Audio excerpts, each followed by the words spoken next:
The morning light was pale and soft as the Seine rippled gently beneath the stone arches of Paris.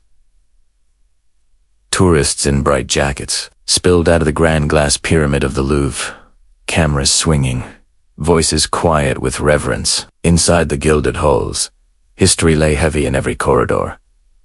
Centuries of kings and queens, wars and peace, art and power. In the heart of the museum was the Galerie d'Apollon, an ornate hall of golden reliefs and painted ceilings, built for a sun king. Here the French crown jewels were displayed. Tiaras, diadems, necklaces, brooches, treasures worn by empresses and queens, shimmering with diamonds and emeralds. Few dared to touch them, but many leaned in close to smell the history. At exactly 9:30 a.m., as the museum's doorbells chimed, and a guard performed his routine walkthrough, something shifted in the stillness. Renard drove the truck through the early Paris traffic, forcing the engine into a low growl as the huge lift basket rose beside the Seine-facing facade of the Louvre. He was dressed in a high-visibility vest, a hard hat perched on his head.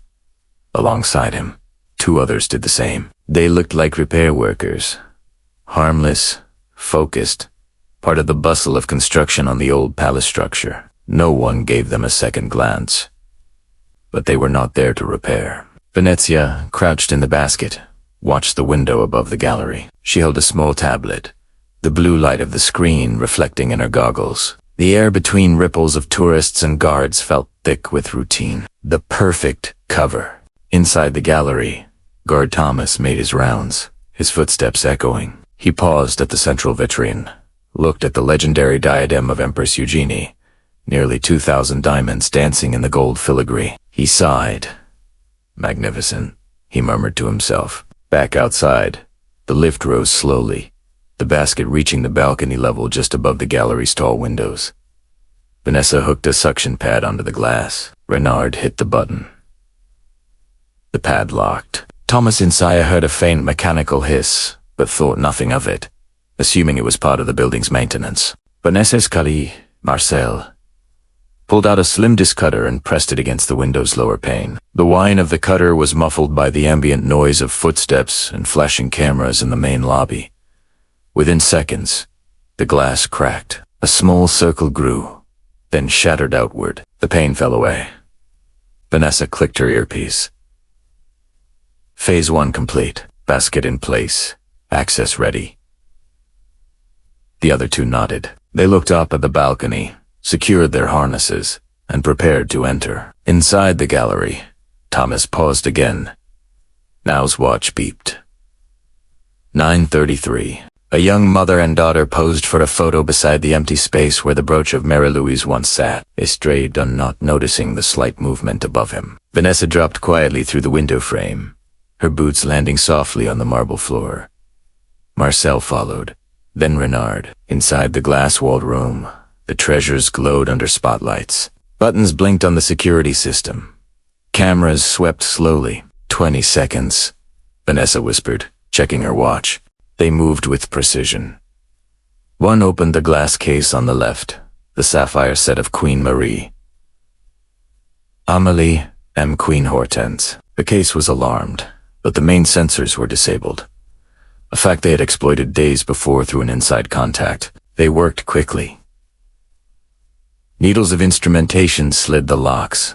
The case popped open. Vanessa grabbed the necklace, a line of sapphires surrounded by hundreds of diamonds. She gently lifted it. Marcel moved to the next case. The emerald set of Empress Mood. He grabbed the pair of emerald earrings, then the necklace. Each piece was carefully placed into soft wraps. Renard stood guard at the doorway, eyeing the path to the balcony exit. Time was pushing them. The guard rounds were due soon. Vanessa reached the final case, the diadem of Empress Eugenie. She paused for a heartbeat, the weight of history pressing down on her. But business was business. She unclasped the diadem, placed it in a black velvet bag, zipped it shut. Go, she hissed. They retraced their steps, heading for the balcony door. Thomas walked past, eyes down, unaware. The three robbers stepped through the doorway and onto the balcony. The lift basket was waiting. Marcel tossed the safety hooks. They flowed into the basket. Thomas glanced up just then, but too late. A gasp as the basket rose. He shouted, but his voice swallowed in the hall's whispering echoes. In under 4 minutes, the plan unfolded. At exactly 9:34, the robbers were ascending the lift. At 9:35, they reached the ground. A small crowd in the courtyard barely noticed. Bikes were parked nearby. The robbers threw off their vests, donned helmets, climbed onto 2 high-powered scooters, and roared away down the Seine River Road. A tourist snapped a photo as they passed 2 dark silhouettes, helmets shining, scooters like shadows slipping through sunlit stone. Miraculously, no one was injured. Police alarms rang inside the museum. The guards rushed. The museum's security protocol triggered, but the robbers were gone. Outside, the broken crown of Empress Eugenie lay among laid-out tools. A disc cutter, a set of gloves, a walkie-talkie. Investigation evidence already left at the scene. By noon, news had spread around the world. The Louvre had been robbed. 8 pieces stolen from the French crown jewels collection. Value, officially unestimated, but es over 88 euros, $102 million. By early estimates, the museum was evacuated. The Apollo Gallery sealed off. Investigators swarmed the scene. Inside the gallery, Guard Thomas stared at the empty display cases. He felt, for the first time, the weight of his duty. Something had broken, the barrier between institution and criminality. The French culture minister gave a press conference. This was the work of professionals, she said, her voice unsteady. They entered in 4 minutes. 4 minutes. Parisians and tourists murmured in shock. The Louvre, the symbol of art and heritage, penetrated so swiftly. Detective Camille Duval arrived at the museum that afternoon. She walked the line of the lift's path, photographed the balcony, the bolts, the shattered glass. She traced the scooter trail via CCTV, traffic cameras blinking along the Seine front roads. She found that the truck used by the thieves had come in through a maintenance lane. The lift basket belonged to a construction firm, the same firm that had been contracted to do scaffolding near the gallery. The thieves had exploited it. Inside the scooter trail, 2 bikes had zipped through side streets, under bridges, and out of view before the police could block them. Camille crouched beside the broken crown. A guard pointed out faint prints in the dust. She bagged the evidence. She felt the adrenaline. This was her moment. As night-filled news outlets flooded, social media lit up with images of the heist, footage of the lift, the broken glass, the red carpet of marble. The phrase 4-minute heist became a headline in Paris and beyond. Days passed. The corridors of the Louvre bustled again, but quiet pockets of anxiety remained. The gallery reopened, but visitors stared at the empty view. The museum's director held meetings with staff. Assurances were given, but something would never be the same. Camille dug deeper. She pulled CCTV footage from 2 weeks before the heist. A figure dressed as a maintenance worker had visited the gallery, casually touching the lock of the second case, as if measuring it. She found a lunch receipt from a small cafe near the Louvre. The man had eaten alone, paying in cash. One night, she sat at her desk. Coffee, cold, reports stacked high. A file caught her eye. A known international gang, the same that specialized in high-value jewelry, had counts of dismantling imperial sets and recutting diamonds for covert markets. She frowned. The sophistication of the job pointed that way. She called in her lead. This wasn't a smash and grab. It was timed. It was precise, and it involved someone inside.